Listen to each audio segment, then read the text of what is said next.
नामसाइद हालात हैं, बड़े कदम कदम पे चैलेंजेस हैं। मतलब हम क्या आपको कहाँ से चैलेंजेस गिनवाना शुरू करें। आप चल रहे हों तो सामने गटर खटकना नहीं होगा, आप या आपका बच्चा उसमें सीधा औंधे मुंह गिर सकते हैं और उनकी जान जा सकती है। This is normal around us.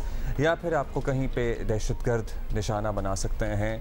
जहाँ ये सारे चैलेंजेस हैं, जहाँ ये सारे पहाड़ जैसे चैलेंजेस हैं, वहीं हमारे हौसले भी बड़े बुलंद हैं और हमारी बहादुरी की दास्तानें भी ऐसी हैं कि इंसान दंग रह जाता है। हम एक्चुअली बात कर रहे हैं, पिछले हफ्ते आपको पता है लास्ट से एक बस जो कराची जा रही थी उस पर फायरिंग हुई और कोई 10 अफराद जो हैं वो जाँ बहक हुए, शहीद हुए। उसमें शहीद हुए। कुछ की ऐसी हीरोइक कहानियां हैं कि अगर कोई लिखी जाए ना कोई कहानी कि आप अपनी फैमिली को, अपने ख़ानदान को किस तरह मोहब्बत करते हैं और किस तरह आप उनके लिए कुछ भी करने को तैयार हैं, तो ये कहानी बीच में ज़रूर आएगी। जहां एक खातून जिनका नाम है रोशन बीबी, उन्होंने अपनी फैमिली को उस बस के अंदर वाइल वो फायरिंग हो रही थी किस तरह बचाया और ख़ुद कितनी गोलियां खाई। 2-4 गोलियां नहीं, पूरी 6 गोलियां उन्होंने खाई और उनका अभी इलाज हो रहा है। सुना होगा, आपने भी अपनी माओ से सुना होगा, हमने भी देखा है अपने बच्चों की माओ से कि माएँ जो होती हैं ना, वो बच्चों के लिए कुछ भी कर गुजरने के लिए तैयार रहती हैं।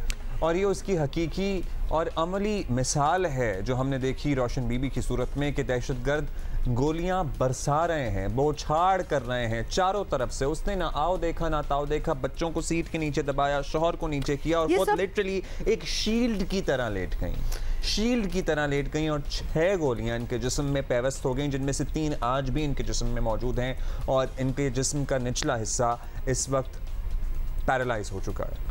ये एक्चुअली हमने अभी सुना है ब्रेक में और हम चाहेंगे कि ये रेजिलियंस की कहानी है, ये ज़रूर आप सुने। रोशन बीबी के शौहर शाह बुलबुल हमारे साथ हैं। बहुत बहुत शुक्रिया। बड़ा मुश्किल काम है कि आप इधर आए हैं, 3 दिन हुए हैं आप लोगों को कराची आए हुए, जहाँ रोशन बीबी का इलाज हो रहा है। हमें शुरू से बताएं, क्योंकि हम अक्सर ये बातें सुनते हैं और उसके बाद जो बच जाते हैं लोग एक दूसरे को बचा लेते हैं, तो हम तो यही सोचते रहते हैं कि ये किस तरह किया होगा। मतलब ये कि आपको नज़र आ रहा है कि अब हमारी ज़िंदगी ख़त्म हो रही है और उसमें से निकल आना।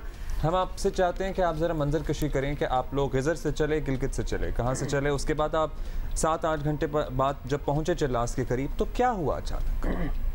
जी बिस्मिल्लाहिर्रहमानिर्रहीम। सर हमें गज़र से हम चले थे, तो बेसिकली कराची की तरफ ही आ रहे थे। तो रोज़गार और बच्चों के बेहतर मुस्तकबिल के सिलसिले में एक प्लान छोटी सी बनाए हुए थे कि हम यहाँ आके कुछ सेटल हो जाएं। ससुराल वाले यहाँ रहते हैं तो हमने सोचा कि यहाँ आके हम सेटल हो जाएं। तो वहाँ से सुबह 10 बजे हम बस में बैठे हुए थे, तो फिर आके वहाँ से फिर चिलास आने तक कोई मेरे ख़्याल से कोई 6-7 घंटे लगते हैं।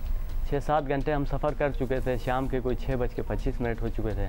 वहाँ पे तो 6-7 गांव में आपको पता है कि अंधेरा छा जाता है। बिल्कुल। तो उसमें आके फिर ये हुआ कि थोड़ी सी हालत, ये तबीयत ख़राब होकर मैं नींद में था। 5 साल की बच्ची मेरे गोद में वो भी सोई हुई थी, तो मैं भी हल्की सी नींद में था और वाइफ खिड़की की साइड पे बैठी हुई थी, तो बच्चा उनके गोद में बैठा हुआ था। तो अचानक से फायरिंग स्टार्ट हो गई है। फायरिंग स्टार्ट होते ही बस उसने जो ना ये कमाल किया है कि मैं उसको दाद भी देना चाहता हूँ कि बच्चे को सबसे पहले उसने वो सीट के नीचे डाल दिया होती है पैरों वाली। उसके बाद फिर बच्ची को भी मेरे गोद से जल्दी से उसने उठाया, फिर उसको एक साइड पे डाल दिया। फिर मुझे जो ना धक्का लगा के उसमें गिराया, थोड़ी सी नींद में था। वो धक्का लगाने के बाद खुद आके जो ना वो हमारे ऊपर लेट गई और सर नीचे की तरफ करके उसने कहने लगी कि बच्चों को बचाना है।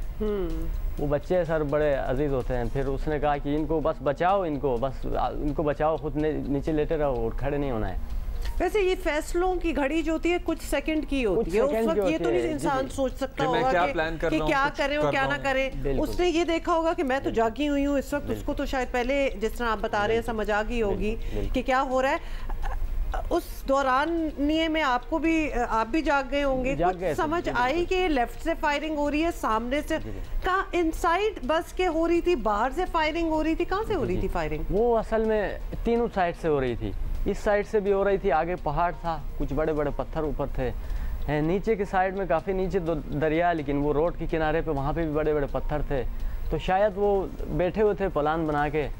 तो फिर वो बेचारा ड्राइवर ने इस तरह किया कि गाड़ी भगाना शुरू किया, तो सामने से एक ब्रेस्ट मार दिया, तो उसके साथ कोई 6-7 बंदे उधर बैठे हुए थे, तो वो बेचारे भी उसमें जो ना फिर शहीद हो गए, कुछ ज़ख्मी हो गए। ड्राइवर भी ड्राइवर तो उसी जगह पे ही सर वो शहीद हो गया। सामने से बेसिकली सामने टारगेट से, किया ना, हाँ। मतलब कितने मुतअद्दिद लोग थे जिन्होंने हमला किया इस बस के ऊपर और कुछ नहीं आइडेंटिफाई ताहाल हो सका कि क्यों इसको निशाना बनाया गया। वरना अक्सर क्लेम कर लेते हैं रिस्पॉन्सिबिलिटी, अभी तक वो वाला मरहला भी नहीं हुआ।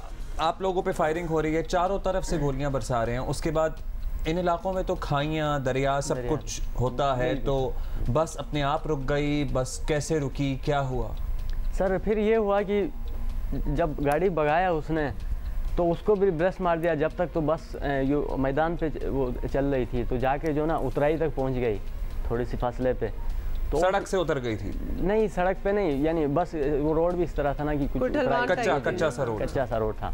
फिर गाड़ी जो ना खुद ब खुद चलना शुरू हो गई, तो हम तो सर पकड़ के सर बैठे हुए थे कि यार अब आके ये नीचे दरिया बुर्द हो जाएंगे बच्चों समेत, या ये कल्टी खाएगी, एक तो बड़े बड़े पत्थर या जाके उनके साथ टकराएंगे।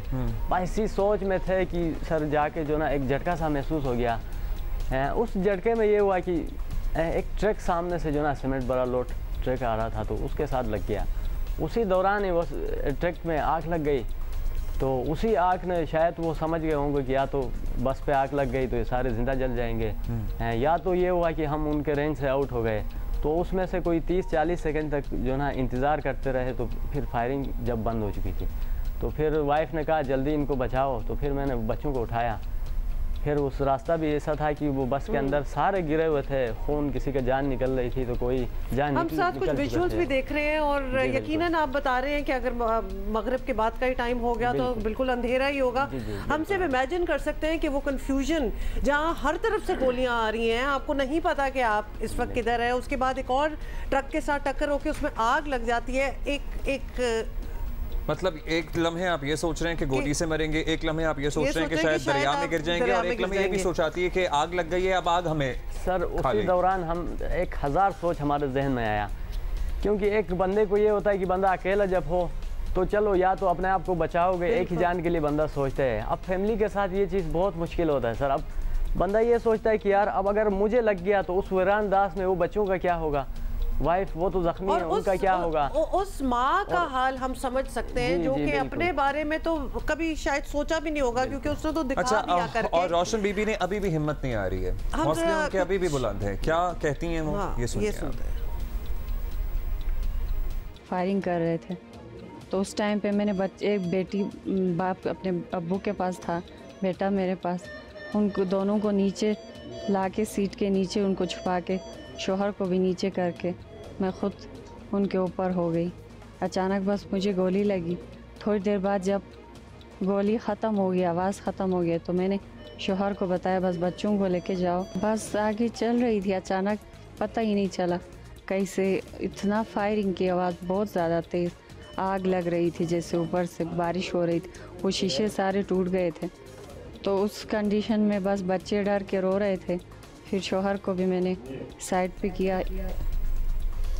हम रोशन बीबी की ये सारी बात सुन के ना, ये तो मैं इमेजिन कर सकती हूँ कि वो बहादुरी जो इन्होंने दिखाई है कि किस तरह अपनी पूरी फैमिली को अपने आप से ही कवर कर देना, ये इस हालत में भी इनकी आवाज़ में हिम्मत है, उससे भी पता चल। हिम्मत नहीं यार सर, ये मैं उसको दाद देना चाहता हूँ। एक तो उसने जो है ना अच्छी माँ होने का उसने वो सबूत दिया, और दूसरी बात उसने एक अच्छी बीवी होने का भी उसने वो किया।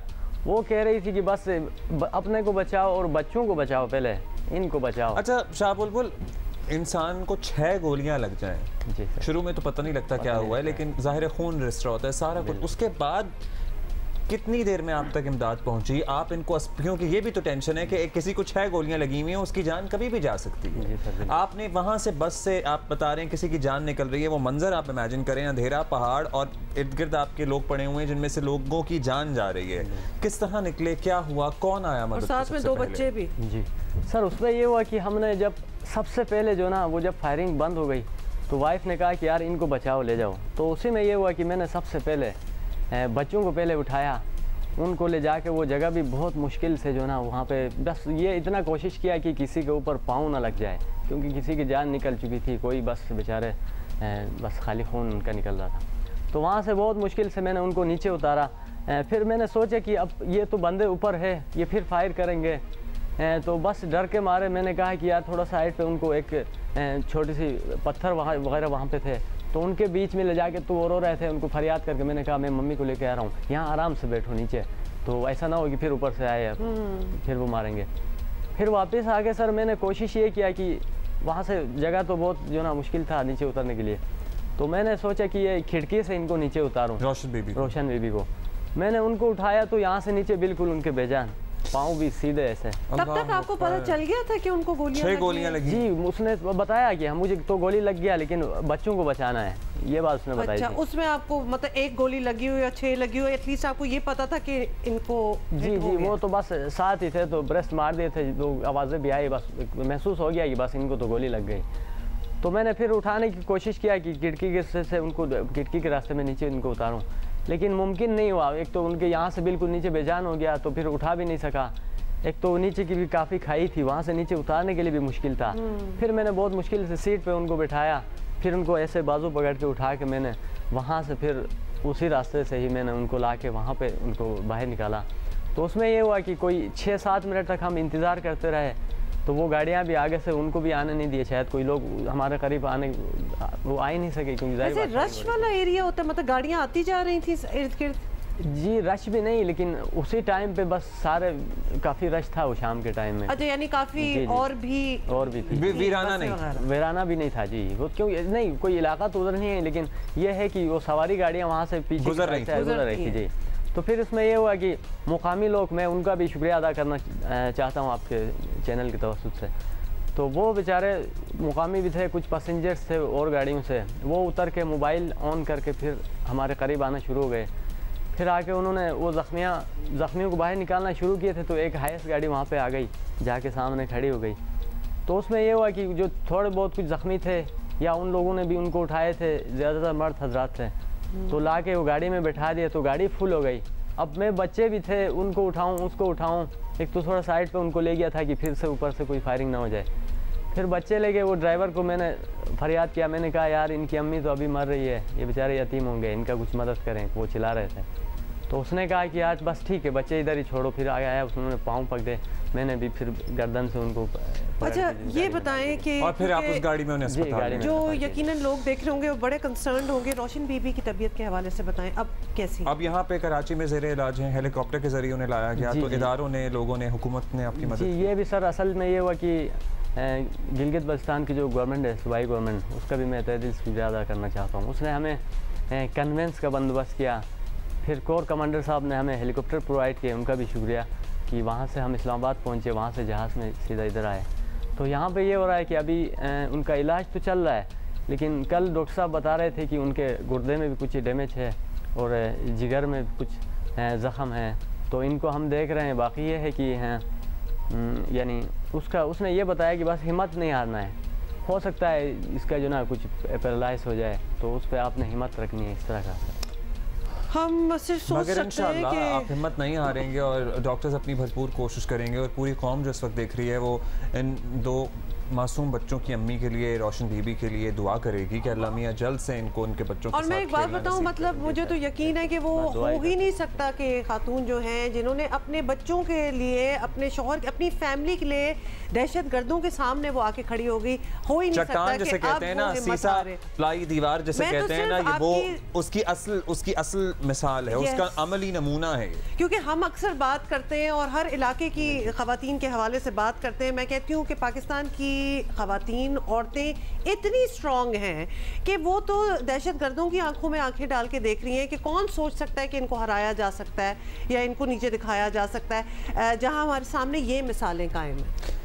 एब्सोल्युटली बहादुरी की अनगिनत दास्तानें, और आपने बिल्कुल कहा कि हमारी ये एक मिसाल है रोशन बीबी की, इसके अलावा सैकड़ों ऐसी मिसालें हैं ख़वातीन की बहादुरी की, जहां मतलब लिटरली जहां एट टाइम्स कभी कभी जहां मर्द हिम्मत हार देते हैं, तो वहां हमारी ख़वातीन जो है ना वो अलम उठाती हैं अपने हाथों में, और फिर वो आगे निकलती हैं, और फिर कोई उन्हें शिकस्त नहीं दे सकता। शाह बुलबुल, आपको आपकी नई ज़िंदगी मुबारक हो, और आपकी बेगम के लिए बहुत दुआएं, आपके बच्चों के लिए काश कि किसी को ऐसी चीज़ों से ना गुजरना पड़ता। कभी कभार बहुत अफसोस होता है। खैर उसके बारे में हम दोबारा बात करेंगे। अल्लाह मियां करेगा कि आपके बच्चे बेहतरीन तालीम हासिल करें, अपनी अम्मी अब्बू का नाम रोशन करें। जिस मकसद के लिए यहाँ आपने बताया था कि बच्चों की तालीम के लिए यहाँ आए थे, और रोशन बीबी और आप दोनों उनको देखकर बहुत